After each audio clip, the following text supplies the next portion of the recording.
violence, riots, unrest.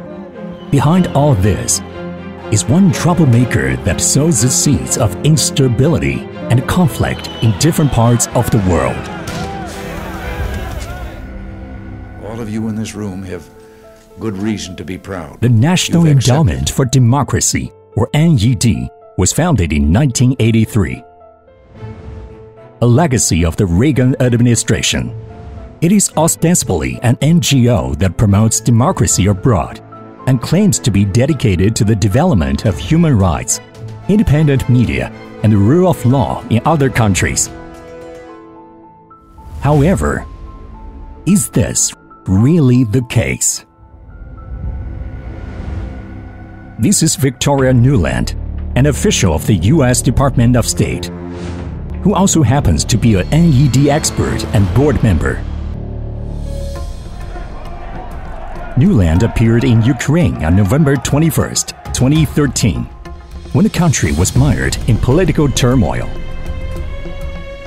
In a leaked telephone conversation, Nuland and Jeffrey Pyatt, then U.S. ambassador to Ukraine, discussed the hand-picking candidates for a new Ukrainian government, showing how deeply they were involved in the opposition's political campaign. In terms of him not going into the government, just let him sort of stay out and do his political homework and stuff. I think Yats is the guy who's got the economic experience, the governing experience. Suspiciously, records of aid or financial support for Ukraine have been removed from NED's website.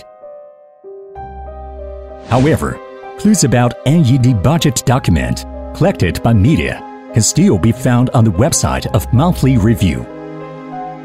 The document details NED's financial support for various organizations in Ukraine.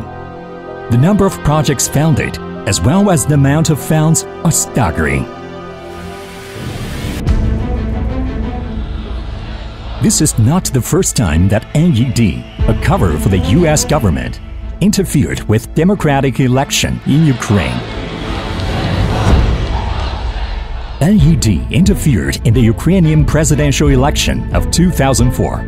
It backed the pro-American candidate Yushchenko, who led the Orange Revolution to overturn the election result and eventually became the president. To help the opposition seize power, the United States, through NED and other government agencies, plowed billions of dollars into supporting anti-government organizations, journalists, judges, and trade unionists, according to the Canadian Dimension. According to the Boston Globe, NED praises an organization as an independent agent of freedom and liberation once it agrees to accept money from the United States. That is the definition of independence and freedom in NED's dictionary.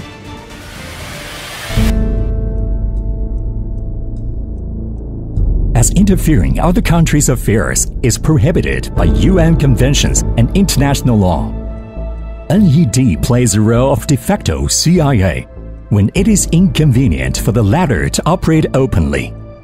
It intervenes on behalf of the US under the pretense of promoting democracy. Alan Weinstein, founder of NED, confessed with the Washington Post in an interview in 1991 that a lot of what they were doing was what the CIA had done 25 years ago. NED was therefore known globally as the second CIA. Nowadays, instead of having just the CIA going around behind the scenes and trying to manipulate the process secretly by inserting money here and instructions there and so forth, they have now a sidekick, which is this National Endowment for Democracy, NED. NED has four main institutions: National Democratic Institute, International Republican Institute, American Center for International Labor Solidarity, Center for International Private Enterprise. Through these institutions, NED masterminded separatist riots, regime changes, political crisis, disinformation. Ukraine is just one of its numerous targets.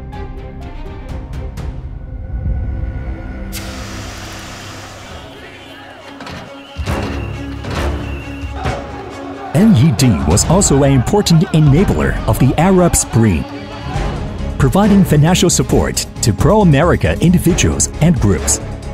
It exported anti-government propaganda, incited color revolutions, and plunged the Arab world into conflicts, unrest, and recession.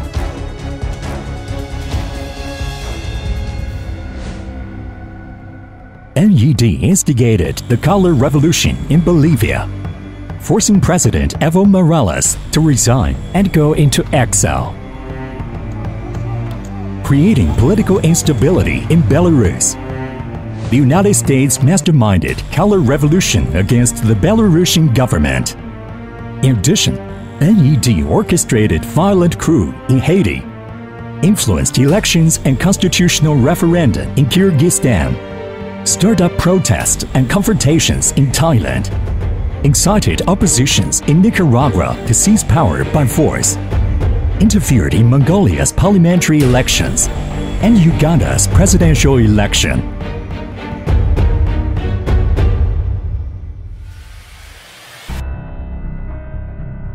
Turmoil, violence, catastrophe. Behind all this, a troublemaker is pulling the strings. It hides under the cover of promoting democracy and human rights. But what lies beneath the glorified pretense? Is it hypocrisy, selfishness, hegemony, or something even darker? Only time will tell.